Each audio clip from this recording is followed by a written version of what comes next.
कई बार जब हमारा डाइजेशन खराब होता है तो हमारे स्टमक में बहुत अधिक मात्रा में एसिड बनने लगता है और एसिड की वजह से हमें बहुत ज़्यादा प्रॉब्लम होती है, जैसे गैस का बनना, एसिडिटी होना, हार्ट बर्न की शिकायत होना या फिर और भी बहुत सारी अल्सर की तरह की समस्याएं होती हैं। और ऐसे में इसको ठीक करने के लिए हम लोग यूज़ करते हैं फैमोटिडीन टैबलेट्स। नमस्कार दोस्तों, मैं हूं नीरज राय। स्वागत है आपका फार्मा हर्ट्स में। आज के वीडियो में हम लोग डिटेल में बात करने वाले हैं फैमोटिडीन टैबलेट के बारे में कि ये कैसे काम करती है और इसे कब लिया जाता है, किन किन कंडीशन में लिया जाता है, इसकी डोज क्या होती है, साइड इफेक्ट क्या होते हैं, सब कुछ डिटेल में बात करेंगे। वीडियो में लास्ट तक ज़रूर बने रहिएगा क्योंकि ये बहुत अच्छी मेडिसिन होती है एसिड को कम करने के लिए। दोस्तों, पेट में एसिड की आवश्यकता क्या होती है? तो जो आपके एंजाइम्स होते हैं वो सही से काम करें, उसके लिए एसिड जरूरी होता है। लेकिन कई बार बिना कुछ खाए ही एसिड बनता रहता है और ऐसे में एसिडिटी की समस्या और बहुत सारी समस्या आती है। तो फैमोटिडीन टैबलेट्स क्या होती हैं, इसके बारे में हम लोग बात करें तो ये एक प्रकार की highly sensitive and potent H2 receptor antagonist होती है। आप कह सकते हो एक प्रकार की एंटाहिस्टामिन होती है एंड ये गैस्ट्रिक जूस के सिक्रीशन को लो करती है, इनहिबिट करती है। फेमोटिडीन जो है वो एसिड के कंटेंट को कम करता है। अब जैसे मान लीजिए आप कुछ नहीं खा रहे हैं, आप उस टाइम पे जो एसिड बन रहा है उसको ये रिड्यूस करने का काम करता है, एंजाइम्स को ये रिड्यूस करने का काम करता है। क्योंकि ज़्यादा एसिड जब निकलता है तो बहुत ज़्यादा प्रॉब्लम होती है। तो यूजर्स की हम लोग बात करें कि किन किन कंडीशन में इसको यूज़ करते हैं। तो देखो, जब आप में आपके पेट में एसिड बहुत ज़्यादा बनता है तो एसिड ऊपर के साइड में जाता है और या फिर आपके पेट में ही, आपके अमाशय में ही घाव बना देता है। उस घाव को हम लोग अल्सर बोलते हैं। तो अगर आपका ड्यूडेनल अल्सर हो रहा है या फिर गैस्ट्रिक अल्सर हो रहा है, जो कि इसी की वजह से, यानी कि अधिक एसिड निकलने की वजह से होता है, तो उस एसिड को कम करके अल्सर को ठीक करने में ये सहायता करती है। तो चाहे वो ड्यूडेनल अल्सर हो, चाहे वो गैस्ट्रिक अल्सर हो, जो शुरुआती अल्सर होता है उसमें ये दिया जाता है।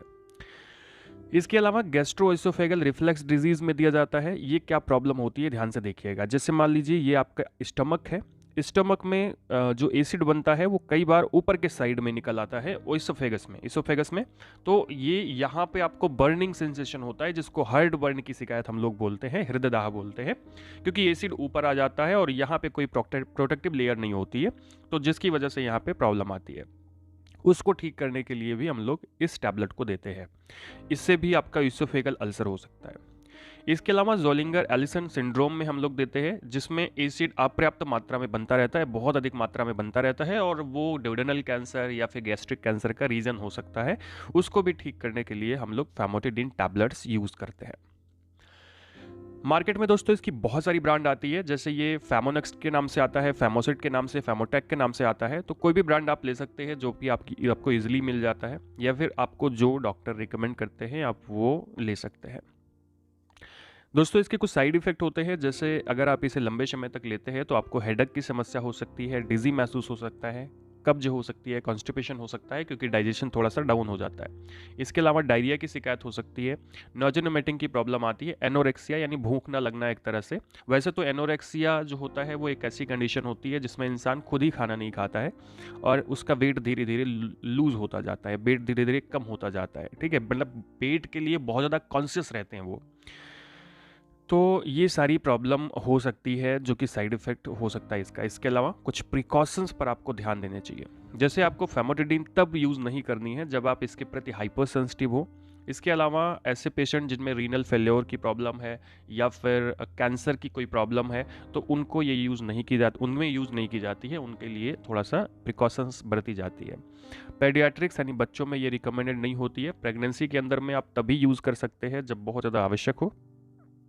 लैक्टेशन में इसे यूज़ नहीं करते हैं। एल्डरली पर्सन में, बूढ़े लोगों में कोई प्रॉब्लम नहीं होती है, उसमें तो यूज़ की ही जाती है फैमोटिडीन टैबलेट्स। डोज की बात करें दोस्तों तो 3 अलग अलग प्रॉब्लम में देते हैं, तो इसकी डोज भी उसी तरह से है। जो ड्यूडेनल या आपका गैस्ट्रिक अल्सर होता है उसमें इसे हम 20 mg में देते हैं, सुबह और शाम 2 बार दिन भर में। और या फिर इसको आप ज़्यादा कठिन कंडीशन है तो आप दे सकते हैं 40 mg डेली। ठीक है, मतलब एक तरह से आप एक बार में 40 mg दे सकते हैं या फिर इसे 2 डोज में दे सकते हैं 20-20 mg करके, और इसे 4 से 8 हफ्ते तक दिया जाता है। ठीक है, और अगर आप 40 mg डायरेक्ट दे रहे हैं तो आपको बेड टाइम देना है उसे। इसके अलावा मेंटेनेंस थेरेपी में, यानी नॉर्मली दूसरी मेडिसिन के साथ सपोर्टिव मेडिसिन के रूप में जब हम लोग देते हैं तो 20 mg से ज़्यादा नहीं देते, और 20 mg रात में सोते टाइम खाना होता है, शाम के टाइम पे।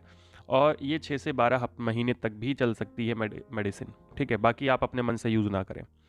ज़ोलिंगर एलिसन डिजीज़ में हम लोग 20 mg देते हैं दिन भर में 4 बार, और इनिशियली आपको दिया जाता है, और मैक्सिमम जो डोज़ होती है वो 480 mg डेली की होती है, पर ये डॉक्टर की सलाह से ही आपको दी जाती है। तो दोस्तों ये था आज का वीडियो जिसमें हम लोगों ने बात किया फेमोटिडीन के बारे में। वीडियो आपको इन्फॉर्मेटिव लगा हो, अच्छा लगा हो, तो चैनल को सब्सक्राइब करके वीडियो को लाइक करिएगा, दोस्तों के पास ज़रूर शेयर करिएगा। मिलते हैं नेक्स्ट वीडियो में। पूरा वीडियो देखने के लिए बहुत बहुत धन्यवाद।